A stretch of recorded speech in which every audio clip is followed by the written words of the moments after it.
নমস্কাৰ মই Aparna Gogoi interview with doctor নীলিমৰ দ্বিতীয়টো খণ্ডত আপোনালোকক স্বাগতম জনাইছো আৰু আজি আমি কথা পাতিম আঁঠুৰ বিষৰ বিষয়ে ডক্টৰ নীলিম আপোনাক স্বাগতম জনাইছো আৰু আমি যে কথা পাতিম আঁঠুৰ বিষৰ বিষয়ে হয় অলপ জনাওক আমাক আঁঠুৰ বিষৰ বিষয়ে আঁঠুৰ বিষৰ বিভিন্ন এজ গ্ৰুপত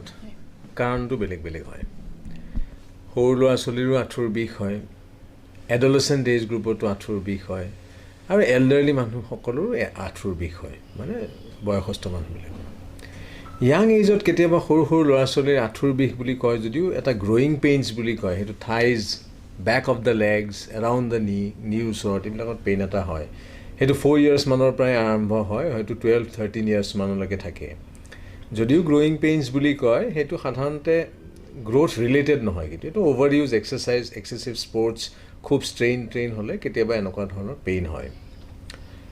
এডলেচেণ্ট এজ গ্ৰুপতো কিছুমান পেইন হয় যিবিলাক ল'ৰা ছোৱালীয়ে বেছি খেলা ধূলা কৰে স্পৰ্টছ এক্টিভিটিত থাকে মাৰ্চিয়েল আৰ্টছ নিচিনা এক্টিভিটিজ কৰে টেনিছ খেলে তেওঁলোকৰো কেতিয়াবা এনেকুৱা এডলেচেণ্ট এজ গ্ৰুপত মানে সাধাৰণতে 12 to 16 years এজ গ্ৰুপত 8 years মানতে ষ্টাৰ্ট হৈ যাব পাৰে বনবিলাকৰ মাংসৰ পেশীবিলাক য'ত বনবিলাকত লাগে সেইখিনি জেগাত এটা ট্ৰেকশ্যন ইঞ্জুৰি হয় সেইটোক এপোফাইচাইটিছ বুলি কয় ইনফ্লেমেশ্যন অফ দ্য বোন চ' সেইবিলাক এটা বেলেগ ক্লাছৰ ডিজিজ তাতো সেনেকুৱা নি পেইন গেৰুৱাৰ পেইন এলব' পেইন সেইবিলাক হ'ব পাৰে চ' সেইবিলাক সাধাৰণতে ছেল্ফ লিমিটিং হয় আৰু কিছুমান ট্ৰিটমেণ্ট কৰিব লাগে ৰেষ্ট স্পৰ্টছ এক্সাৰচাইজ এইবিলাক এভইড কৰিব লাগে চ' সেইটো হ'ল এডলেচেণ্ট এজ গ্ৰুপত আৰু যিটো এল্ডাৰলি অকণমান মানে যিটো আমাৰ নৰ্মেল আঁঠুৰ বিষ যিটো 35 এজৰ উৰ্ধৰ মানুহৰ আৰম্ভ হৈ যায় সাধাৰণতে সেইটোক অষ্টিঅ' আৰ্থ্ৰাইটিছ বুলি কয় অষ্টিঅ' আৰ্থ্ৰাইটিছ এইটো বয়সৰ ৰিলেটেড হোৱা বেমাৰ এটা সকলো মানুহৰ কম বেছি পৰিমাণে আৰ্থ্ৰাইটিছ হ'বই এটা বয়সত কিছুমানৰ খুব আৰ্লি আৰম্ভ হয় কিছুমানৰ অকণমান লেটকৈ আৰম্ভ হয় আৰু অষ্টিঅ' আৰ্থ্ৰাইটিছ বেমাৰটোত কি হয় বুলি সুধিলে এইটো ক'ব লাগিব মই যে অষ্টিঅ' আৰ্থ্ৰাইটিছত যিটো আমাৰ আঁঠুৰ বন দুডালৰ মাজত যিখন কুশ্যন থাকে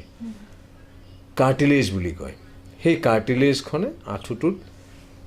শ্লিপাৰী হয় আৰু ছফ্ট হয় এইটো কুশ্যন হিচাপে কাম কৰে আৰু জইণ্টটোৰ ফ্ৰী মুভমেণ্ট গ্লাইডিং স্মুথ মুভমেণ্টৰ কাৰণে এই কাৰ্টিলেজখনে হেল্প কৰে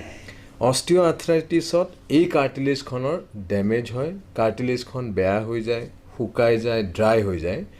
আৰু ভিতৰত থকা বনডাল এক্সপ'জড হৈ যায় চ' বনে ঘঁহনি খায় আৰু তেতিয়া পেইন হয় চুৱেলিং হয় ফুলি যায় আঁঠুটোত পানী জমা হৈ যায় চ' এইটোৱে অষ্টিঅ' আৰ্থ্ৰাইটিছ মই অকণমান কাপোৰযোৰ সলাই আহোঁ মোৰ অতিৰ পৰা থেংক ইউ আপুনি মাত্ৰ ক'লে অষ্ট্ৰিঅ' আৰ্থ্ৰাইটিছ এই বেমাৰটোৰ লক্ষণসমূহ কি কি আৰু ইয়াৰ কি মানে কাৰণত হয় কেনেকুৱা প্ৰতিকাৰ ল'ব লাগে আৰু কোনটো বয়সত হয় অষ্টিঅ' আৰ্থ্ৰাইটিছ নি সাধাৰণতে 35 এজ গ্ৰুপৰ উৰ্ধৰ মানুহৰ হয় অষ্টিঅ' আৰ্থ্ৰাইটিছৰ প্ৰথম কাৰণটো যদি আমি ক'ব যাওঁ সেইটো হ'ল মানুহৰ জেনেটিক টেণ্ডেঞ্চি যাৰ থাকে তেওঁলোকৰ অষ্টিঅ' আৰ্থ্ৰাইটিছ বেছিকৈ হ'ব কিন্তু osteoarthritis is a age related এইটো বয়স ৰিলেটেড এটা wear and tear process normal এটা প্ৰচেছ যিটো সকলো মানুহৰ কম বেছি পৰিমাণে হ'বই এটা বয়সত কিন্তু যিবিলাকৰ অলপ আৰ্লি হয় তেওঁলোকৰ ডেমেজবিলাক বেছিকৈ হয় আৰু তেওঁলোকৰ পিছৰ ফালে চাৰ্জাৰী লগা হয় অষ্টিঅ' আৰ্থ্ৰাইটিছৰ আৰু এটা খুব কমন কাৰণ হ'ল ৱেইট বঢ়া ওজন যদি ছাডেনলি আপোনাৰ বাঢ়ি যায় আমাৰ নিটোত weight 1 kg weight 1 pound weight যদি বাঢ়ে আমাৰ নিৰ ফ'ৰ্চটো অলমষ্ট 3 to 6 times নিৰ ৱেইট বিয়াৰিং নিৰ যিটো লোড ল'ব লগা নিৰ কেপাচিটিটো 3 to 8 times বাঢ়ি যায় আমাৰ 1 pound ৱেইট বাঢ়িলেও চ' ওজন বঢ়াটো আৰু এটা প্ৰধান কাৰণ অষ্টিঅ' আৰ্থ্ৰাইটিছৰ হোৱাটো অষ্টিঅ' আৰ্থ্ৰাইটিছ আকৌ এনেকুৱা ধৰণৰ মানুহবিলাকৰ হ'ব পাৰে যিবিলাকৰ স্পৰ্টছ ৰিলেটেড ইঞ্জুৰিজবিলাক খুব বেছিকৈ হৈছিলে ধৰক এটা এজত তেওঁলোকৰ খুব স্পৰ্টছ খেলিছিলে স্পৰ্টছ খেলোঁতে লিগামেণ্ট ইঞ্জুৰিজ হৈছিলে যিখন আঁঠুৰ মাজত এখন কুশ্যন থাকে সেই কুশ্যনখনৰ ডেমেজ হৈ যায় ফুটবলাৰ্ছবিলাকৰ হয় স্কিং কৰা স্পৰ্টছমেনবিলাকৰ হয় ৱেইট লিফটিং কৰা স্পৰ্টছমেনবিলাকৰ হয় খুব যিবিলাকে ৱেইট লৈ পেলাই স্কোৱাট এক্সাৰচাইজ কৰে সেইবিলাক মানুহৰ সাধাৰণতে অষ্টিঅ'আৰ্থ্ৰাইটিছ হোৱাৰ চান্সেছবিলাক বেছি থাকে ইয়াৰ মাজতে মই আপোনাক এটা প্ৰশ্ন সুধিব বিচাৰিছোঁ যেতিয়া মানে এই বেমাৰটো হয় গম কেনেকৈ পাব মানুহখিনিয়ে অষ্টিঅ'আৰ্থ্ৰাইটিছ মানে এটা বস্তু কওঁ মই ফাৰ্ষ্ট কাৰ্টিলেজখন বেয়া হৈ যোৱাৰ কাৰণে অষ্টিঅ'আৰ্থ্ৰাইটিছ হয় ইয়াৰ লক্ষণসমূহ হ'ব যিহেতু কাৰ্টিলেজখন বেয়া হৈ যায় আমাৰ বনৰ মাজৰ যিটো কুশ্যনিং থাকে কুশ্যন মানে স্পঞ্জৰ নিচিনা এটা কাৰ্টিলেজখন এখন লেয়াৰ থাকে এখন কাভাৰৰ নিচিনা থাকে সেই কাভাৰখন বেয়া হৈ যোৱাৰ লগে লগে বনৰ যিটো ছাৰ্ফেচ সেইটো এক্সপ'জড হৈ যায় চ' এক ধৰণে বনৰ যিটো আমাৰ কুশ্যনিং এফেক্ট থাকে কুশ্যনিং এফেক্টটো নোহোৱা হৈ যায় সেইকাৰণে আমাৰ বনবিলাক ইডাল বনৰ লগত সিডাল বন ঘঁহনি খায় ঘঁহনি খোৱাৰ ফলত তাত পেইন হয় জইণ্ট মুভমেণ্টবিলাক ফ্ৰী নহয় স্মুথ নহ'ব সেইবিলাক অকণমান জইণ্ট মুভমেণ্টবিলাক ৰেষ্ট্ৰিক্টেড হ'ব আঁঠুটো অকণমান ষ্টিফ হ'ব যিটো নৰ্মেল স্মুথনেছ থাকে গ্লাইডিং মুভমেণ্টছ থাকিব লাগে সেইটো নাথাকিব আঁঠুটোৰ ভিতৰত সাধাৰণতে ইয়াৰ লক্ষণসমূহ আমি কেনেকুৱা দেখিম ধৰক তেওঁৰ ৰাতিপুৱা উঠি আঁঠুটো অকণমান ফুলি থাকিব আঁঠুটোৰ অকণমান বিষ হ'ব ৰাতিপুৱা সময়ত বেছিকৈ হ'ব তেওঁ যেতিয়া বহুত দেৰি বহি থাকিব উঠাৰ সময়ত আকৌ আঁঠুৰ বিষটো বাঢ়িব আঁঠুৰ বিষ হ'ব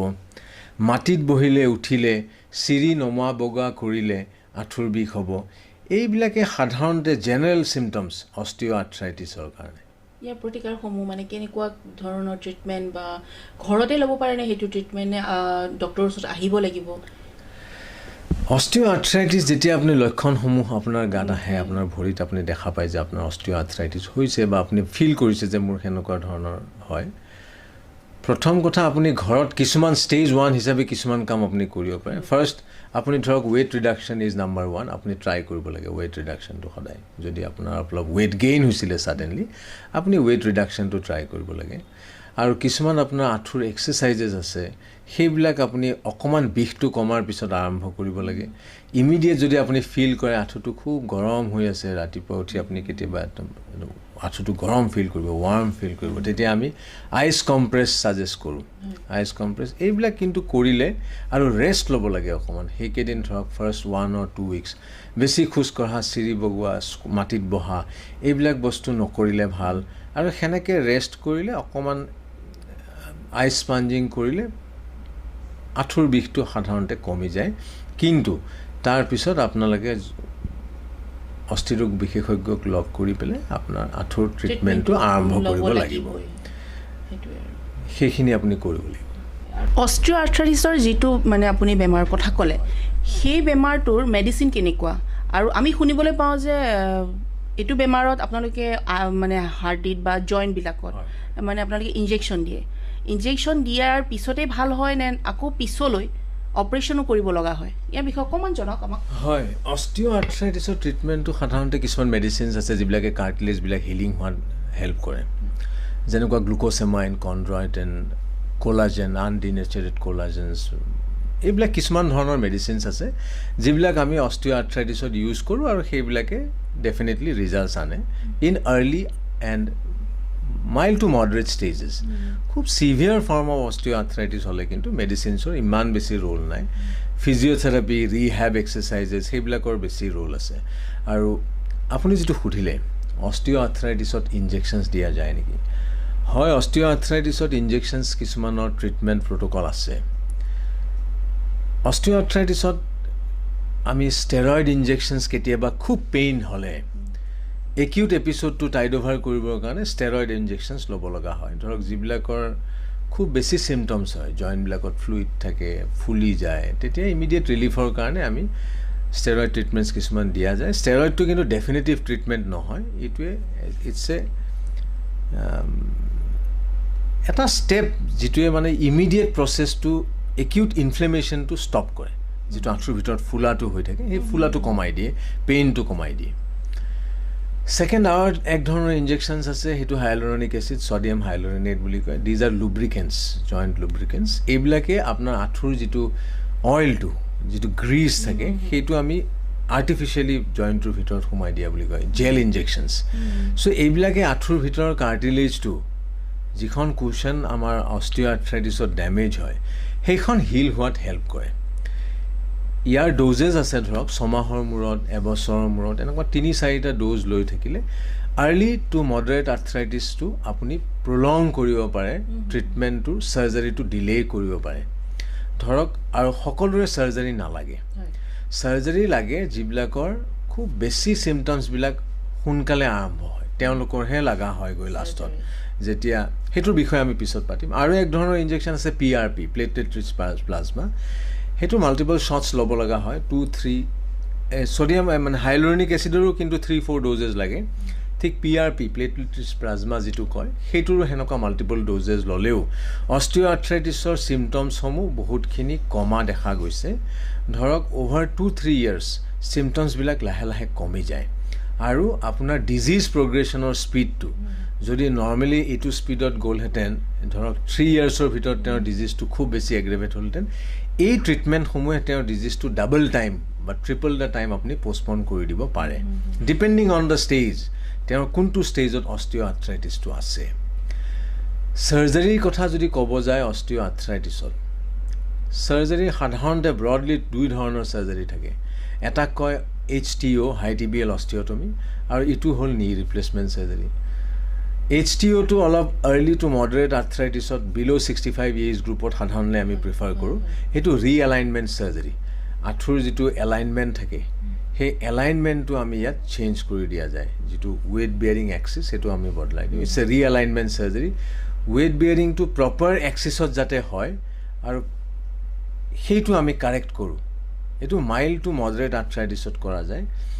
আৰু এইটো কৰিলে বহুতখিনি কাৰ্টিলেজ ৰিজেনেৰেট হোৱাত হেল্প কৰে। বয়সটো তাৰমানে 65ৰ তলত হ'লে এইটো চাৰ্জাৰী আমি বেছি প্ৰিফাৰ কৰোঁ। এবাভ 65 সাধাৰণতে এই চাৰ্জাৰীটোৰ ইণ্ডিকেশ্যনছবিলাক খুব সীমিত হয়। আৰু সেইটো আমি মানে প্ৰায় শুনিব পাওঁ যে নি ৰিপ্লেচমেণ্ট চাৰ্জাৰী, এইটো কেতিয়া লাগে আৰু কিহৰ কাৰণে লাগে? নি ৰিপ্লেচমেণ্ট চাৰ্জাৰীটো এটা অলপ চাৰ্জাৰী যিটো মানে লাষ্ট ৰিজৰ্ট হিচাপে আমি অষ্টিঅ' আৰ্থ্ৰাইটিছ বা ৰিউমেটইড নি আৰ্থ্ৰাইটিছতো আমি সেইবিলাক কৰিব লগা হয়। অষ্টিঅ' আৰ্থ্ৰাইটিছ বা ৰিউমেটইড যিবিলাকত আঁঠুৰ কাৰ্টিলেজটো খুব বেছি ডেমেজ হৈ যায় আৰু আঁঠুটোৰ ধৰক এলাইনমেণ্টটো চেঞ্জ হৈ যায়, ডিফৰ্মিটি আহি যায়, তেওঁৰ ডেইলি এক্টিভিটিছবিলাক কৰিবৰ কাৰণে অসুবিধা হৈ যায়, তেওঁৰ লাইফটো অকণমান হেণ্ডিকেপ্ড ফিল কৰে, সেইটো ষ্টেজত আমি নি ৰিপ্লেচমেণ্ট চাৰ্জাৰীবিলাক লগা হয়। খুব আৰ্লি ষ্টেজত নি ৰিপ্লেচমেণ্ট চাৰ্জাৰীটো নালাগে। নি ৰিপ্লেচমেণ্ট চাৰ্জাৰীটোত আমি যিটো অষ্টিঅ' আৰ্থ্ৰাইটিছত কাৰ্টিলেজটো ডেমেজ হয় বুলি কৈছিলোঁ, মই আপোনাক এখন পিকচাৰ দেখালে আপুনি গম পাব। এইটো আমাৰ নৰ্মেল আঁঠুৰ কাৰ্টিলেজ, এইটো ফিমাৰ বোন, ওপৰৰ বোনডাল, আৰু এইটো টিবিয়া, এইটো আমাৰ আঁঠুৰ ঘিলাটো। চ'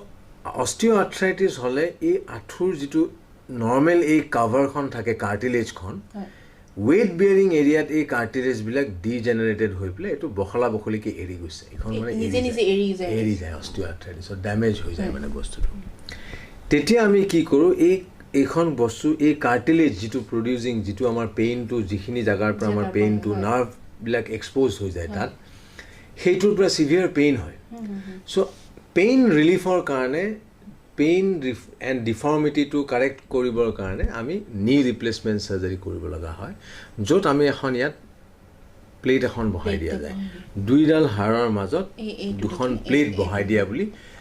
জেনেৰেল ৱৰ্ড হিচাপে, জাষ্ট এটা মেছেজ হিচাপে আপুনি সেইখিনিয়ে জানি লওক যে 2খন মেটেলিক প্লেটছ দি দিয়া যায় এই আঁঠু দুটাৰ মাজত, মানে 2ডাল বনৰ মাজত এখন প্লেট থাকিব, যিটো আঁঠুৰ শ্বেপত হ'ব, আৰু তলত টিবিয়েল ট্ৰেখন থাকিব, আৰু ওপৰত কেপটো থাকিব, যিটো মানে আমাৰ হেৰিটো থাকে। চ' সেইটোৱে নি ৰিপ্লেচমেণ্ট চাৰ্জাৰী, আৰু সাধাৰণতে এইটো অলপ এল্ডাৰলি এজ গ্ৰুপত কৰা যায়। এবাভ 65 হ'লে আমি প্ৰেফাৰ কৰা যায়। অকণমান ডিফৰ্মিটি থাকিলে বা তেওঁৰ লাইফটো অকণমান অসুবিধা হৈছে কটাওঁতে, those are the stages of knee replacement. খুব আৰ্লি ষ্টেজত কিন্তু বা মাইল্ড টু মডাৰেট ষ্টেজত নি ৰিপ্লেচমেণ্টটো কৰা নাযায়, আৰু নি ৰিপ্লেচমেণ্ট কৰাৰ আগতেও অলপ নিৰ এক্সাৰচাইজবিলাক কৰি নিটো ৰিহেব কৰি পেলাই অকণমান ৰেঞ্জ অফ মুভমেণ্ট আনি ল'লে নি ৰিপ্লেচমেণ্ট চাৰ্জাৰী ৰিজাল্টছবিলাক সাধাৰণতে ভাল হয়। আপুনি মাত্ৰ ক'লে যে কিছুমান এক্সাৰচাইজ, আমাৰ দৰ্শকক জনাব নেকি আপুনি যে মানে কেনেকুৱা ধৰণৰ এক্সাৰচাইজ আমি ঘৰতেই মানে কৰিব পাৰোঁ, যিটো মানে অলপ হ'লেও মানে পেইনটো ৰিলিফ হয়? ফাৰ্ষ্ট অস্টিঅ'আৰ্থ্ৰাইটিছ হ'লে ইমিডিয়েটলি এক্সাৰচাইজ কিন্তু খুব পেইন হৈ থাকিলে বা জইণ্টটো যদি খুব ফুলি থাকে লগে লগে এক্সাৰচাইজ নকৰিব পেইন বাঢ়ি যাব অকণমান আপুনি এনালজেচিক মেডিচিনছ পেইন কিলাৰ্ছ কিছুমান খাব আইচ কম্প্ৰেছ কৰিব ৰেষ্ট ল'ব অইনমেণ্ট কিছুমান আছে পেইন ৰিলিফৰ অইনমেণ্ট লগোৱাৰ পিছত যেতিয়া আপোনাৰ পেইনটো কমি যায় আপুনি নি এক্সাৰচাইজবিলাক ষ্টাৰ্ট কৰিব পাৰে নি এক্সাৰচাইজ কৰা এটা বেছিক ফৰ্ম এটা মই দেখিলোঁ এনেকুৱা কিছুমান বেল্ট আপুনি ফাৰ্মাচীত কিনিব পাৰে ৱেইট বেল্ট বুলি কয় 1 কেজি হাফ কিলো সেইটো পায় কিনিব পায় সেইটো আপুনি ভৰি তেনেকৈ পিন্ধি ল'ব লাগে চিম্পল